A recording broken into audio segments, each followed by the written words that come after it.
आपल्या शहरातील घडामोडी जाणून घेण्यासाठी पब्लिक मीडिया चॅनलला सबस्क्राईब करा, लाईक करा आणि जास्तीत जास्त शेअर करा। अंबरनाथच्या पाईपलाईन मुख्य महामार्गावर सकाळच्या सुमारास एका ट्रक चालकानं बेफामपणे गाडी चालवत अनेक गाड्यांना धडक दिली। जुगराज कुमार असं या ट्रक चालकाचं नाव आहे। त्याने महामार्गावर आपली गाडी विरुद्ध दिशेने टाकली आणि अनेक गाड्यांना धडक देत सुटला। इथल्या नागरिकांनी त्याला रोखण्याचा प्रयत्न केला, मात्र तो ऐकण्याच्या मनस्थितीत नव्हता।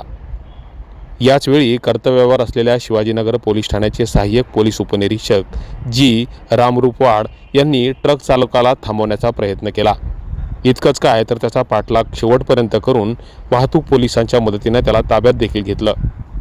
या जाबाज पोलिसांमुळेच हा ट्रक चालक ताब्यात आला आणि पुढचा अनर्थ टळला। त्यामुळे या पोलीस अधिकाऱ्याचं आता कौतुक होतंय। तर दुसरीकडे हा ट्रक चालक मद्यधुंद अवस्थेत असल्याचं प्रथमदर्शनी दिसत होतं। मात्र हायवेला येत असताना एका ठिकाणी त्याचे वाद झाले होते आणि रागाच्या भरात त्याने हे केलं असावं अशी चर्चा नागरिकांमध्ये सुरू आहे। मात्र त्याची वैद्यकीय तपासणी करण्यात आली असून अहवाल येणं बाकी आहे। त्यानंतरच या ड्रायव्हर संदर्भात अधिक माहिती देता येईल असं पोलिसांनी सांगितलंय। बिलकुल सकाळी आनंदनगर MIDC पोलीस स्टेशन हद्दीमध्ये शिवाजीनगर पोलीस स्टेशन हद्दीमध्ये आनंदनगर MIDC चौकी आहे। त्या चौकीसमोर आमचे बीट मार्शल कर्तव्यावर असलेले ASI रामरूपवाड साहेब या ठिकाणी हजर होते। त्यांनी रोडवर गाडी उभी केली होती। रोडचं बांधकाम चालू असल्या कारणाने तिथून एक रॉंग साईडने एक मोठा कंटेनर आला, पांढऱ्या रंगाचा कंटेनर भरधाव वेगाने आला। त्यांनी पोलिसांची जी गाडी उभी होती आमची मोटरसायकल ती उडवली आणि समोर भरधाव वेगाने निघून गेला। ते दृश्य पाहिल्यानंतर रामरूपवाड साहेबांनी लागलीच सतर्कपणे त्या वाहनाचा पाठलाग करायला सुरुवात केला। तिथे जे ट्रॅफिक हवालदार अन्सारी म्हणून होते हजर, त्यांच्या मदतीने त्यांनी ट्रॅफिक हवालदारच्या मदतीने त्या ट्रकचा वाहनाचा पाठलाग करायला सुरुवात केली। ते वाहन जोरदार एकदम म्हणजे असं बेदरकारपणे रॉंग साईडने वाहन निघत होतं सोसाट। ते समोर वैभव हॉटेल चौकामध्ये आलं। तिथं जे प्रवासी वाहतूक उभी होती रिक्षा चालक, 2 रिक्षा चालकांना त्याने बेदरकारपणे धडक दिली आणि डिवायडरवरून त्याने एकदम वळण घेऊन डिवायडर क्रॉस करून डिवायडरवरून ते रोडचा क्रॉस केला त्याने आणि तिथं जे वाहन चालक उभे होते, रिक्षा चालक उभे होते, त्यांना जोराची धडक दिली। धडक देऊन तो सुसाट निघाला।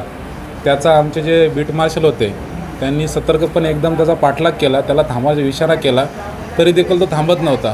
तर त्याची मानसिकता थांबण्याची दिसून येत नव्हती।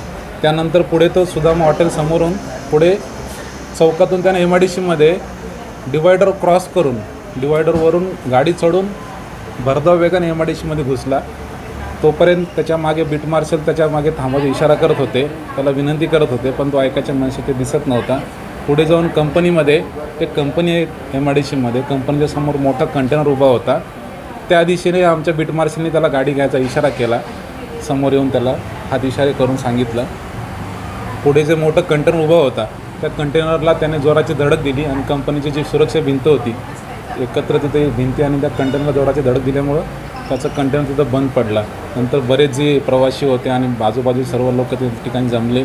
आमचे कर्तव्यावर असले बीट मार्शलने सतर्कपणे त्या वाहन चालकाला शांत करून वाहनाच्या खाली उतरवलं। आम्हाला वाटत होतं की त्याने काय नशा वगैरे केली असावी, त्यासाठी आम्ही लगेच त्याला ताब्यात घेतला आणि त्याला पोलीस स्टेशनला घेऊन येऊन छा हॉस्पिटलला त्याची वैद्यकीय तपासणी केलेली आहे। पुढचा अहवाल त्याचा येणं बाकी आहे आणि त्या मात्र अपघाताची लाईव्ह दृश्य बघितल्यानंतर थरकाप उडतो। सुदैवानं या अपघातात जीवितहानी झाली नाही, अनेकांना किरकोळ दुखापत झाली। मात्र सध्या जुगराज हा पोलिसांच्या ताब्यात आहे। त्यांनी असं का केलं हे पोलीस तपासात समोर येईल। Public media, Ambernath.